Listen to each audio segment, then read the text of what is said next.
Pues muchas gracias por la invitación, ¿no?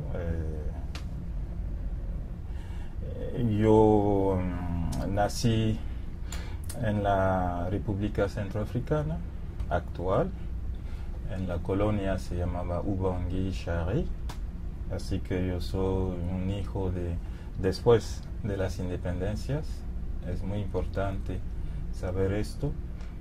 Quiere decir que mi papá, Monsieur Labourené, que ya falleció, fueron de los primeros alumnos en la colonia, primeros alumnos y primeros funcionarios también en la colonia, ¿no? De modo que la cuestión de la educación era muy importante para él, que sus hijos vayan a la escuela y logren en su formación.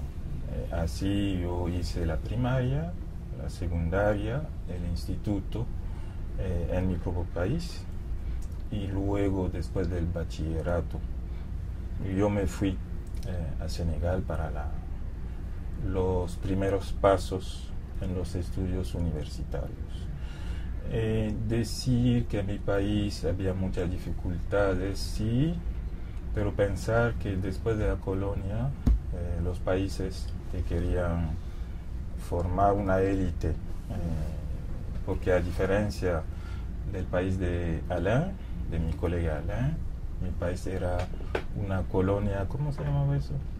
De exploración. De exploración, ¿no? No de población. Así que cuando se acabó la colonia no había élite, había que formar. Así que Francia financió mucho, había muchas posibilidades de ir a la escuela.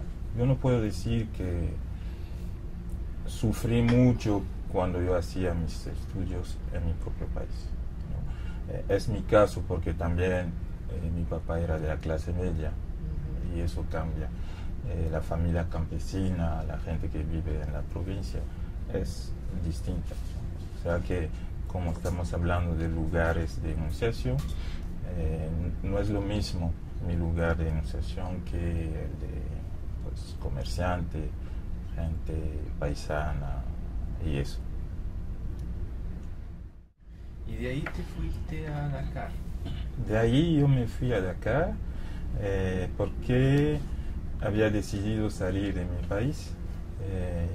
En la universidad no había un departamento de español y yo sabía que al escoger español iba sea a Costa de Marfil o a Dakar, y resulta que yo me fui a Dakar finalmente, donde me quedé 4 años, de 91 hasta 95, y por la beca, todo eso con una beca de mi gobierno, ¿no? Seguí para Francia, en Montpellier, en el sur de Montpellier, 2 años allí, en español también, y ya empezó mi especialización en el área de América Latina, ¿no? Porque teníamos que escoger entre España y América Latina. Finalmente ya se diseñaba mi escogencia de la carrera latinoamericanista por razones que puedo explicar luego, más tarde. Entonces, ¿que era un interés del gobierno de la República Centroafricana tener gente especialista en América Latina?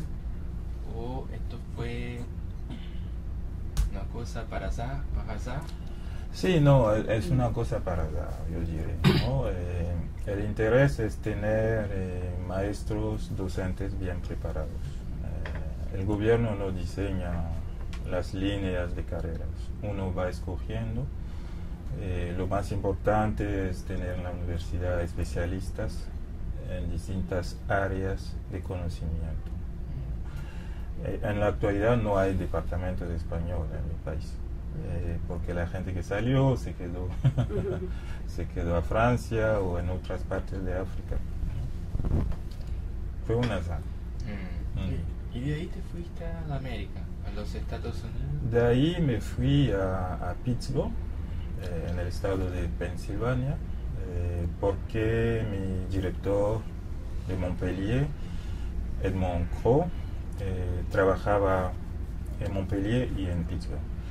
y él consiguió una beca, ahí se llama Teaching Assistantship, Teaching Fellowship, donde uno da clases, sigue clases, mientras prepara su tesis de doctorado. Así fue como me quedé de 91 hasta, 85, 87 hasta 91, el tiempo de terminar con la tesis. Sí. Fue nuevamente un azar, no tenía pensado en mi vida ir a estudiar en Estados Unidos. E como você escolheu o tema da tese?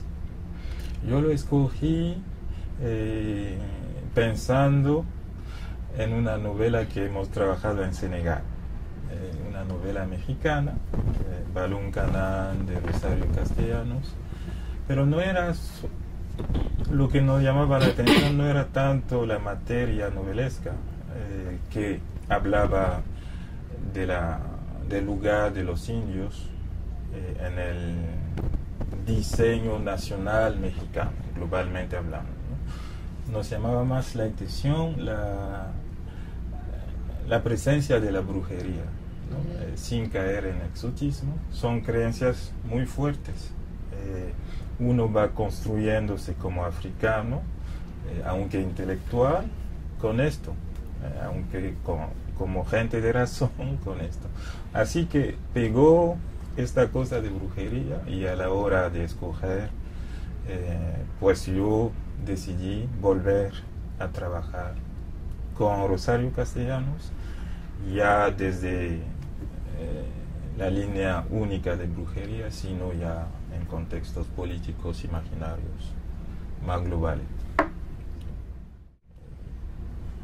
Un poco tu trayectoria ilustra la idea de un pensamiento que se hace en la diáspora, en el movimiento, y te da también la posibilidad de ver África desde muchos puntos de vista, desde muchos lugares. Sí, sí. Eso es una cosa, yo no tenía conciencia de eso. Quien me lo hizo notar fue Cornejo Polar, ya lamentablemente fallecido, gran intelectual peruano, pero no lo planteó así, ¿no? Lo planteó mediante una broma. Me dijo que usted recorrió, pero en avión, la trayectoria de sus ancestros esclavizados, ¿no? Que salió de África para Europa, Estados Unidos, etc. Y que es una suerte cuando uno se mete en la carrera universitaria, porque tiene esta triple, por lo menos, perspectiva que todo el mundo no tiene necesariamente, ¿no? Como usted lo dice, muy a propósito. Pero ya no es tan espectacular, porque tengo muchos amigos que también están en el área del español, que siguieron más o menos por su propia cuenta mi camino. Son de Costa de Marfil, de Senegal, de Malí, de otras partes. Y así que muchas veces cuando organizamos una revista, es una manera de poner énfasis en un punto en el que los latinoamericanistas no reflexionan mucho. Así que sí, es la visión diaspórica, pero siempre con la prudencia necesaria, porque ya no estamos viviendo en África, ¿no? En mi caso ya llevo más tiempo viviendo en Europa que en mi propio país. Salí a los 19 años y ya estoy cumpliendo 50 años. No sé cuál es si soy más africano que europeos o euroafricanos, aunque este concepto todavía no se trabaja mucho. ¿Y tú podrías hablar un poco por qué México y por qué Perú? ¿Por qué trabajas con México, como yo decía, ¿no? Mediante el corpus elegido, y Perú porque son los dos países, siempre cuando se habla de indigenismos políticos y literarios, son los dos países que se suele comparar. Aunque tengo que decir que México empezó con la política oficial indigenista y luego sirvió de modelo para los demás países, incluso para Brasil, ¿no? México es el modelo. Así que es por rigor, digamos, científico, fue porque, pues entonces, yo trabajando básicamente sobre México, necesitaba observar qué estaba pasando en el Perú y porque estaba con Hijo Polar como co-advisor. Él era co, ¿no? Tenía yo dos directores de tesis, él de Francia y él de Perú, pero que vivía en Estados Unidos.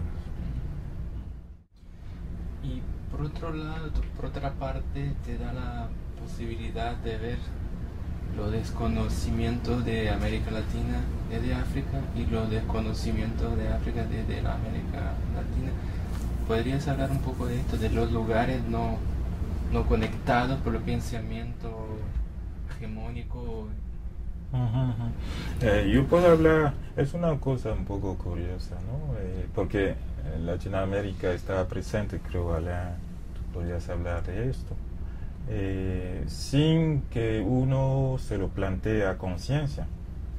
Los padres bailaban música, salsa, pero como era creolizado de alguna manera, nosotros lo tomábamos como parte de la música africana. Y por el otro lado, música africana se bailaba en las Américas, con eso de los barcos que van, que vienen. Y en Pittsburgh, la mayoría de mis colegas era de América Latina, de Perú, de Argentina, Brasil, México, Bolivia, pues muchas partes de América Latina. Y discutiendo, uno va notando que había mucho desconocimiento, mucha ignorancia de lo que África podía hacer, ¿no? Y pues se puede explicar por varias razones. Eso es lo primero, pero no me sorprende tanto, puesto que los afrodescendientes que viven acá, ¿no? Son ya de por sí algo desconocido, por no decir totalmente desconocido.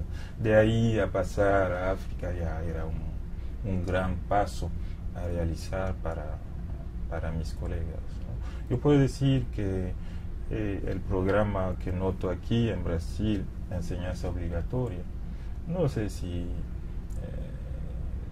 tendría su legitimidad en otras regiones de América Latina, América Central, ¿no?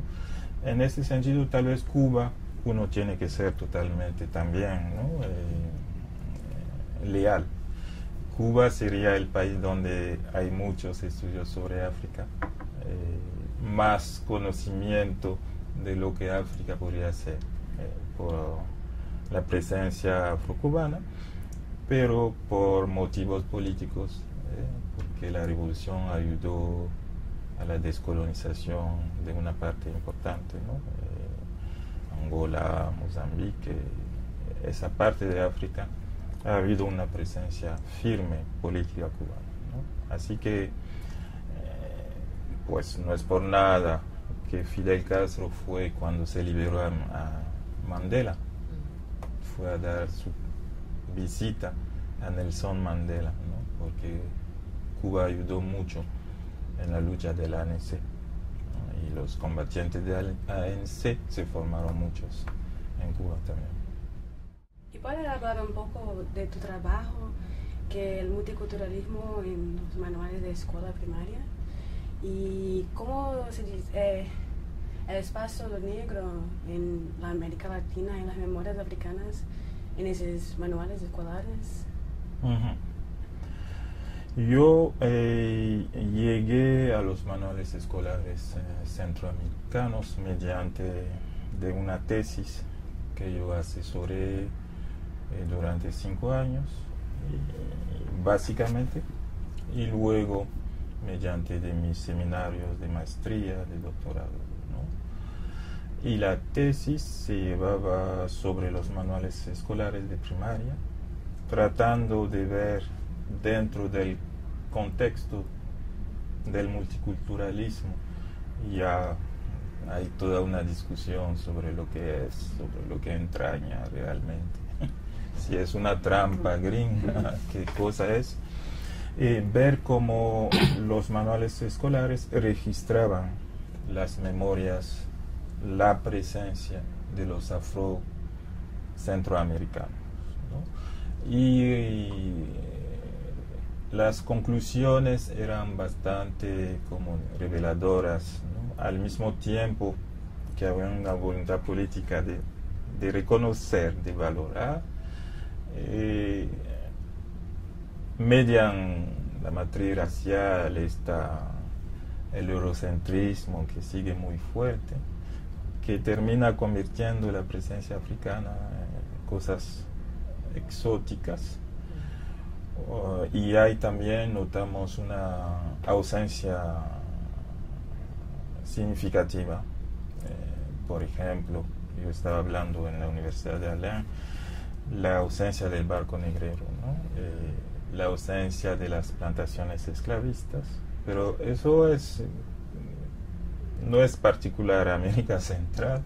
Supongo que aquí en Brasil no sé qué espacio se da, ¿no?, a los barcos negreros, ¿no?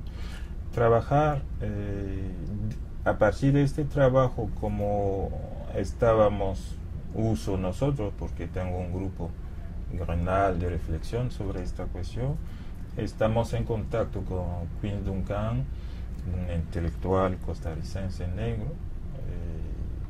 Él tomó conciencia de la importancia de los manuales escolares y por lo visto el ministerio costarricense, ¿no?, mediante Quinn Duncan, montó un grupo de reflexión, ¿no?, para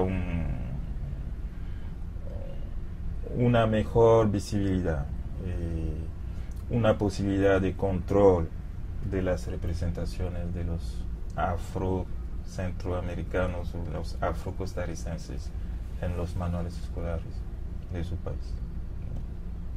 ¿Y cómo es trabajar, escribir, estudiar esos puntos de estereotipos que son generados a partir de África en otros contextos? No sé si me fue muy clara. Sí, está muy claro. Es muy bueno, uno por la preparación. Yo decía, ser negro africano. Tampoco quiero decir, dejar la impresión de que es muy fácil, siendo uno negro africano, se sabe todo. No, es una preparación también intelectual, una curiosidad. Yo no sé todo de África, ni de mi propio país, ¿no? Pero por el entrenamiento crítico, a través de la sociocrítica en Montpellier y los estudios culturales, uno puede desconstruir maneras de ver, maneras de representar, ¿no? A veces da pena ver que pues, en el siglo X, estamos entrando ya al siglo XXI, siguen cosas exotizantes, ¿no?, sobre África, como este blog de que estábamos hablando, ¿no? Pero cuesta mucho, porque este discurso pegó tan fuerte que desmontarlo no siempre es fácil, ¿no? Desmontarlo no es siempre fácil, porque los propios africanos, las propias africanas, de algún modo internaron también este discurso, y la construcción de uno como sujeto postcolonial tiene que ver con esto. No es solamente un paréntesis, ¿no? Eso es mi punto de vista, no sé qué piensa Alain. Yo sé que los afrocentristas, por ejemplo, más en Estados Unidos, tienden a considerar la colonia como un simple paréntesis dentro de la historia milenaria africana, ¿no? Y que habría que conectar con el punto que rompió la esclavización en la colonia para hacer resurgir la personalidad africana, que quedó un poco tapada por la obra colonial y esclavista, ¿no? Así que es un combate de todo tiempo, para escribir, no solamente escribir, pero inscribir en las agendas de enseñanza. En mi departamento no es una elección natural, digamos, ¿no? Entre los alumnos, hablar de esos temas. ¿Puedo una más antes que cambiemos de asunto? Aún en esta idea, pero creo que trabajaste también con las palabras, con el léxico que define la idea de africanidad y de negro en la América. ¿Podríamos hablar un poquito de este investimiento intelectual? Sí, el presupuesto es el siguiente, que no es nuevo, ¿no? Pero tendemos a olvidarlo, ¿no? Nuestra relación al mundo pasa por la palabra, por el discurso, por así decirlo, ¿no? Así que si uno no tiene, lo tenemos de alguna forma, un pensamiento mágico donde uno piensa que la palabra se ciñe directamente a la realidad, tiene que tomar la palabra como una mediación construida históricamente y que entonces guarda en memoria las propias historias de su construcción. Aunque se cambia de periodos, esta memoria sigue ahí presente. Por esto yo siempre doy mucha importancia a lo semántico, o la relación entre lo lexical y lo semántico, porque por ahí topamos con la política, topamos con la ideología. El último artículo que escribí lo puede encontrar en el net, la revista Cimarrón, Cimarrones de Perú. Intenté trabajar todos esos términos que se usan aquí, que hasta se naturalizó, entre negro, mestizo, mulato, negro, nigger, black, etcétera, etcétera. Los hay muchos. Tratar de entender qué contenido tienen, qué contenido ontológico, político tiene, qué pasa si uno se pone a resignificar esta palabra a nivel individual o a nivel colectivo, si la política se mete, por ejemplo, en los censos aquí, en América, ¿no? Hay categorías, ¿no? Blanco, negro, mestizo, etc. Entonces, las palabras son más que palabras, digamos, ¿no? Una parte de mi trabajo también tiene que ver con los llamo les énoncés culturels, los enunciados culturales. Unos dicen proverbios, citas, etc. Prefiero nombrar énoncé culturel para poder un poco destacar lo que acabo de explicar, ¿no? La relación de palabras con el mundo, con el entorno, la manera como las palabras van perdiendo vigor, recobrando vigor según los momentos políticos, pero siempre guardando de algún modo la memoria de cómo surgieron esas palabras. Eu queria só, se você puder voltar, porque você falou um pouco de navios negreiros, mas se puder fazer essa relação entre navio negreiro e caravelas. Por exemplo, no caso do Rio de Janeiro, tem um time de futebol que é o Vasco, e o símbolo é a caravela de Vasco da Gama com as cruzes, tudo isso, mas isso queria, se você... A lo que tú dices, cuando fuimos a tu universidad, yo vi una compañía de autobús que también se llama Caravelle, no sé cómo se dice en portugués. Y ayer cuando hablaba yo pregunté al público, alumnado, si se puede imaginar una compañía de autobús nombrarse Barcos Negreros, inclusive aquí en Brasil. No cabe en la mente, ¿no? No cabe en la mente. Entonces, siempre hay como una quiebra, una línea divisoria entre Caravela y barcos negreros.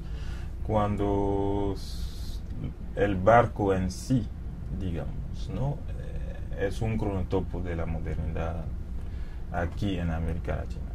No se puede separar, ¿no? Es el mismo momento histórico, económico, tecnológico, imaginable.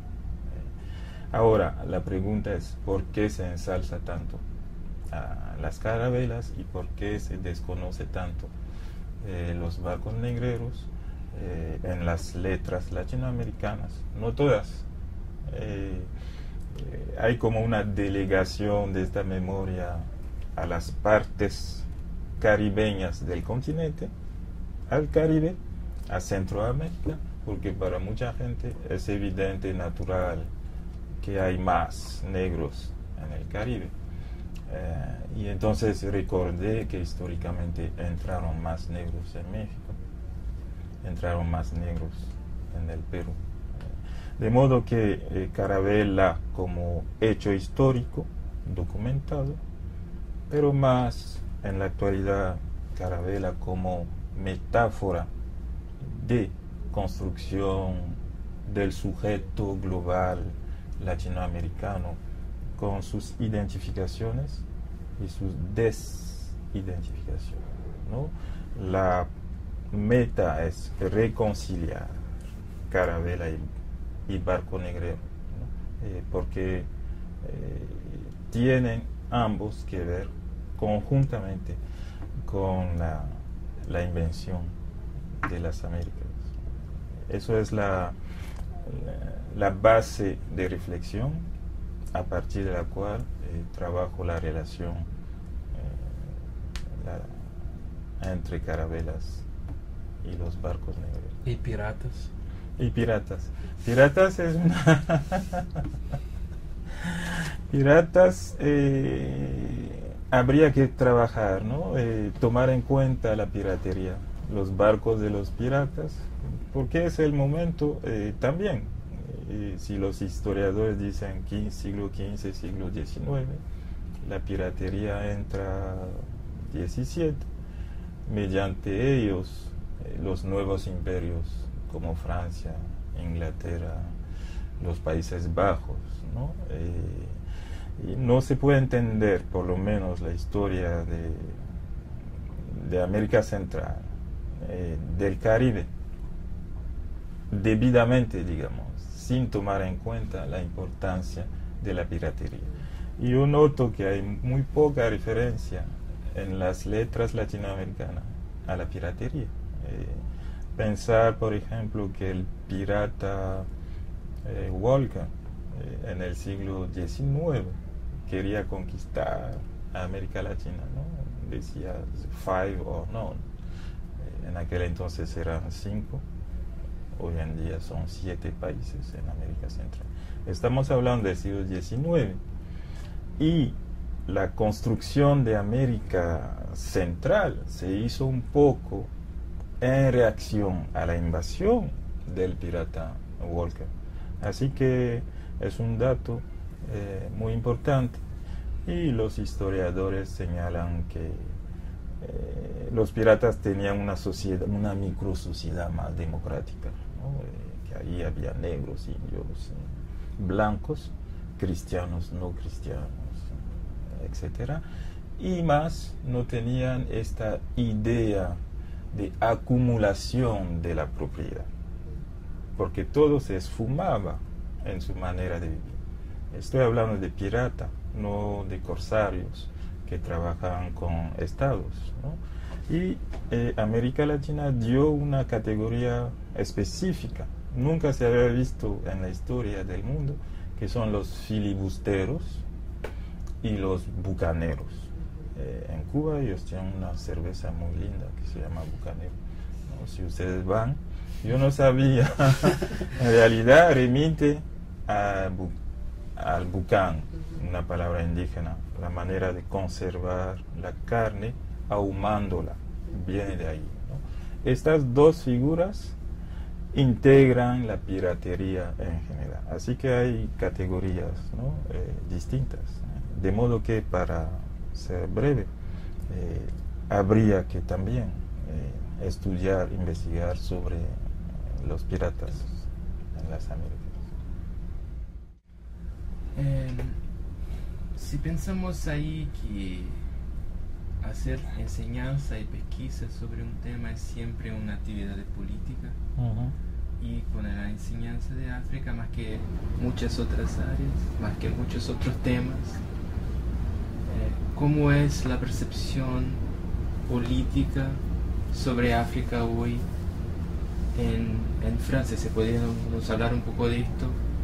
Estamos en un momento de transición política en Francia importante, una permanencia longa de Sarkozy que tuvo muchas consecuencias para África, intelectuales y no intelectuales, políticas, económicas y todo.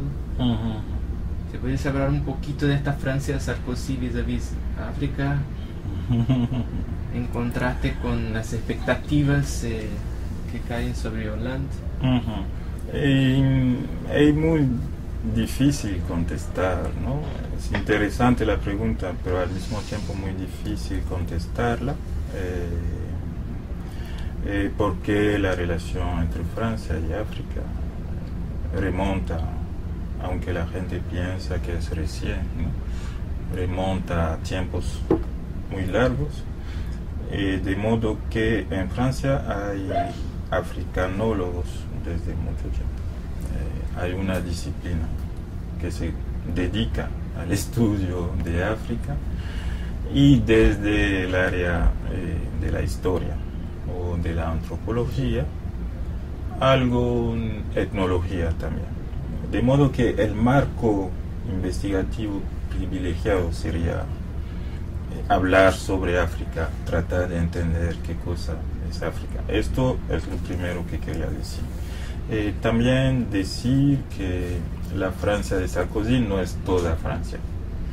Francia es muy compleja, muy contradictoria, ¿no? Cuando Sarkozy, había discursos contra Sarkozy, desde la política misma francesa, desde los propios africanos.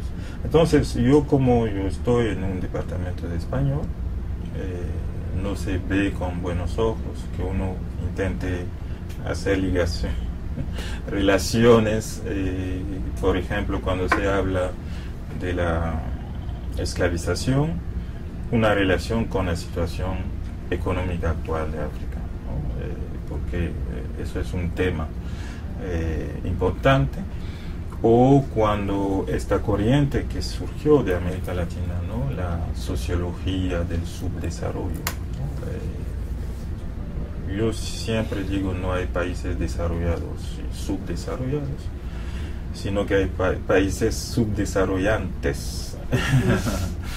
Y esta forma de hablar es entrar un poco en la política, mover a los alumnos a que piensen. No hablo de la sorpresa de mis alumnos viendo un africano negro entrar en un aula de español, ¿no? ¿A qué viene? Así que mi propia presencia ya en las aulas de español, en las convenciones de hispanistas francesas, de algún modo es yo lo veo siempre como una presencia política, porque mi país no tiene una relación natural con España. Si yo fuese nacido en Guinea Ecuatorial, en Ceuta, Melilla, la gente diría, ok, está bien, o sea, por la historia, pero en mi caso no. Es más natural estudiar en francés, enseñar en francés, que no en español. Pero eso es desconocer la realidad educativa de África. Desde el secundario, nosotros escogemos entre español, inglés, Rusia, alemán, griego, latino, ahora tal vez chino, árabe también, por la importancia económica china, ¿no? Así que ser sujeto postcolonial es ya ser de algún modo sujeto bilingüe, culturalmente bilingüe, digamos. Y esto pues da la posibilidad de crear écart, como constantemente un écart, como diría Valentín Mundimbe. Y este écart me parece es un écart político, ¿no? Entonces sí está Sarkozy, pero Sarkozy es en parte representativo de esta Francia colonial en su mente, pero cosas está ahí muy fuertemente arraigado, en parte porque por la historia entre Francia y Algeria. Esta memoria colonial no se ha debatido debidamente. Muchos ministros fueron reclutados para la guerra en Algeria y mucha gente pensó como no fue el caso de Sarkozy. Él no tenía nada que ver con eso y tal vez iba a desarrollar una política de apaciguamiento, ¿no? De Francia, de conciliación contradictoria de memorias, pero de reconocimiento de las memorias coloniales francesas. Y no fue así. Él siempre fue muy reaccio a la ley memorial, por ejemplo, de Taubira de 2001, donde por primera vez Francia reconocía su participación como imperio en la esclavización de los negros africanos. Cada 10 de mayo se celebra la conmemoración no de la esclavización, sino de la memoria de la esclavización. Yo tengo que recordarlo siempre. Y a veces va, a veces no va. Prefiere ir donde Angela Merkel y otras veces pues, Hollande dijo claramente que era inconcebible esta tamaña ignorancia en cuanto a esto. Vamos a ver qué concretamente él va a hacer para que esas memorias tengan un espacio consecuente en el arena política francesa, pero también en los espacios universitarios. Y pensando un poco sobre esos procesos de crisis que está pasando Europa, todo el mundo, ¿te parece que tiene algún impacto en el debate de multiculturalismo, diversidades? Ok. Se puede ver desde distintos ángulos, ¿no? En Francia no se usa la primera palabra. No, se habla de diversité, diversité, porque multiculturalismo suena mucho a moda gringa, o está bien para Brasil, para... El ideal francés es la república, o cuando uno tenga una distancia crítica, dice el republicanismo feroz francés, etc. Así que es muy reciente cuando se habla de diversité. Pero al mismo tiempo, quienes son divers, el francés imaginado no se considera divers. Divers es el africano, es el árabe, es el gitano, es decir, los no blancos. Ahí sí. Hablar de diversidad es una apertura importante. Al mismo tiempo hay contradicciones, ¿no? Sería lindo hablar de relaciones de diversidades, ¿no? O de relaciones de alteridades, pero eso es pedir mucho. Es todo un trabajo que hacer sobre los imaginarios permeados por historias coloniales, esclavistas, etcétera, etcétera. Algo de esto yo noto aquí cuando se habla de heterogeneidad. Lo blanco no se vive como heterogéneo. El factor de heterogeneización son los indígenas, los negros. O, pues sí, 1 más 1 más 3 son 4, pero hace falta un factor cohesionador de esta heterogeneidad. Y por ahí entra siempre Occidente, Europa como factor de trascendencia de esta multicosa, temida al fin y al cabo, ¿no? Al fin y al cabo. Sí, la crisis tiene impacto político, ideológico. En una palabra, los extranjeros pasan a ser chivos expiatorios. Durante el debate, la pregunta era si es que hay muchos extranjeros en Francia.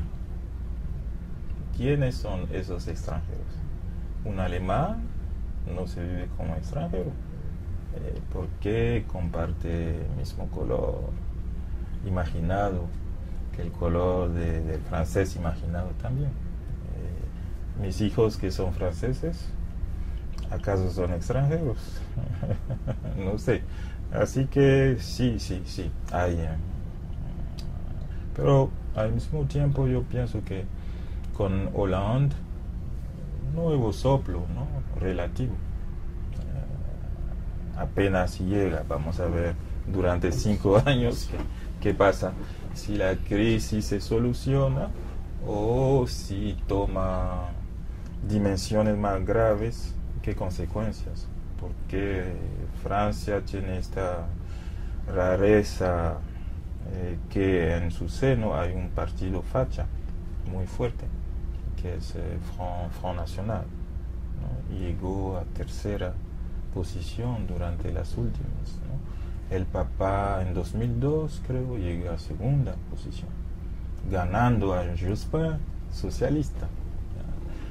Un poco para presentar la complejidad, ¿no? De la formación social francesa, hasta dónde yo puedo leerla, ¿no? Porque no todo el mundo tiene la misma lectura de lo que Francia es o podría ser. Mas também não há para o africano ou a África, quando os interesses franceses estão em jogo na África, a direita e a esquerda não importa. São franceses. Sí, dicen los intereses superiores de Francia. No importa que sea de derecha, de derechas, porque también hay, o de izquierdas, hay distintas izquierdas, no importa, al fin y al cabo. Intereses son intereses mayores. Bueno, gracias, muchas gracias por hablar para nosotros.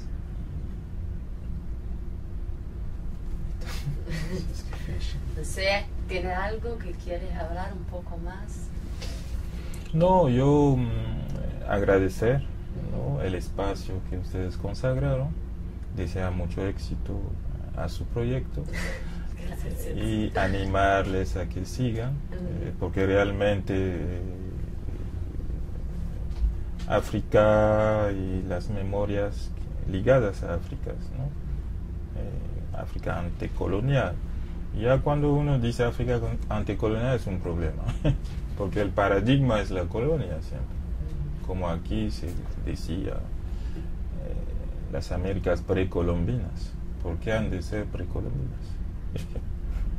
No tienen por qué referirse a Colón, ¿no? O sea, eso es parte de la dificultad de uno ser sujeto africano, negro, postcolonial. No, nada, ¿no? Ánimo en su obra, gracias colega, ¿no? Por Alain también. Y pues por ahí vamos todos para una sociedad más abierta, más vivible con sus diferencias. Ya. Gracias.